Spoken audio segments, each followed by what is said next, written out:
Welcome to the Explainer. Let's jump right in, because Match Day 7 of the 2026 World Cup just gave us a truly wild set of stats and storylines.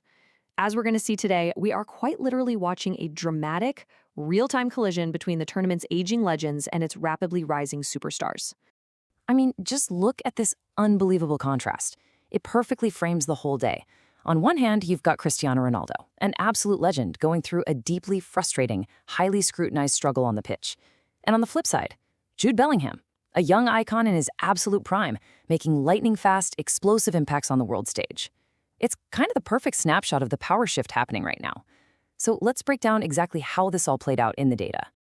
Up first, Portugal won, Congo DR won, the possession illusion. Now, Portugal was utterly dominant with the ball.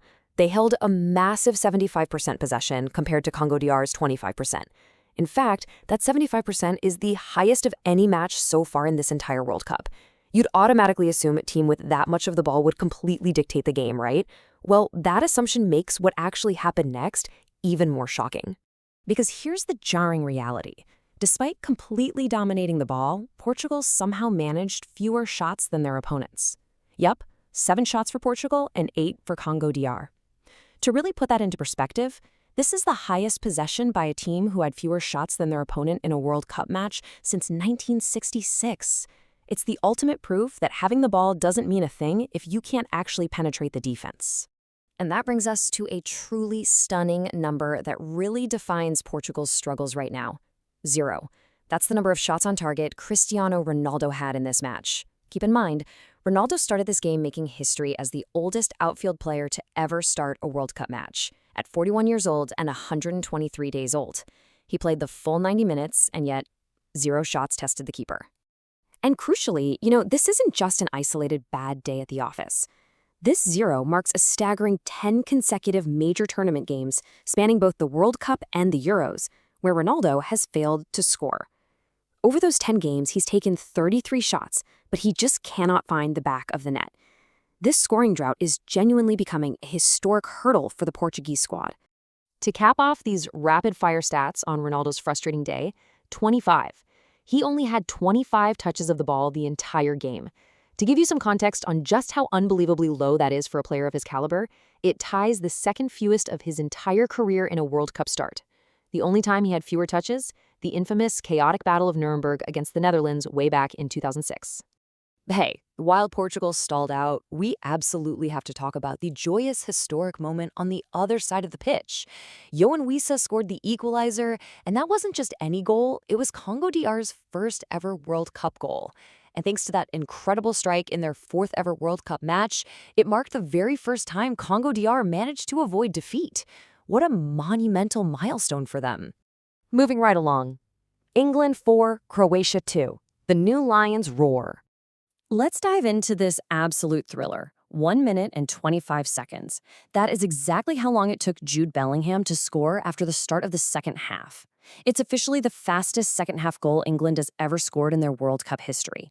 Bellingham's immediate, lightning-fast impact right out of the locker room just completely seized the momentum of the entire match. And this perfectly illustrates just how special Jude Bellingham really is. We're looking at a wildly exclusive club of players who have scored in 2 different World Cups before turning 23 years old. You've got the ultimate legend Pelé doing it in 1958 and 62. You've got Michael Owen in 1998 and 2002. And now, Jude Bellingham in 2022 and 2026. I mean, Bellingham is officially walking amongst absolute football royalty. But the young guys weren't the only ones roaring for England. Harry Kane hit a massive milestone of his own, bagging his 10th World Cup goal. That ties him with Gary Lineker for the all-time English record. He got there by netting his 5th career World Cup penalty, which, by the way, is a tournament record in its own right, and he became just the 2nd English player to score in 3 different World Cups, joining David Beckham. Now, what's so fascinating about this match is the wild contrast in the milestones we saw. On one hand, England's youth are hitting early peaks, like Bukayo Saka becoming the 4th youngest player to ever reach 50 caps. But then look at Croatia, where the veterans are reaching twilight records. Luka Modric making his 199th appearance, and Ivan Perisic assisting a goal in his 4th different World Cup, which equals a record held only by Lionel Messi. It's that old guard versus new guard theme played out perfectly over 90 minutes. Okay, next up, Ghana 1, Panama 0. Down to the wire. If you're a fan of tense, nail-biting finishes, oh man, this was the match for you. 95. In the 95th minute, with the game totally deadlocked and looking destined for a draw, Caleb Urinki smashed in a dramatic last-gasp winner. This is officially the latest regulation goal in Ghana's entire World Cup history.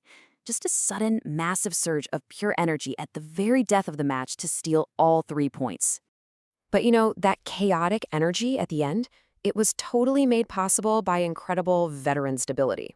Just look at Jordan Ayew, who became the oldest player to feature for Ghana in World Cup history at 34 years old, and their coach, Carlos Queiroz, who tied the all-time record by managing in his 5th straight World Cup.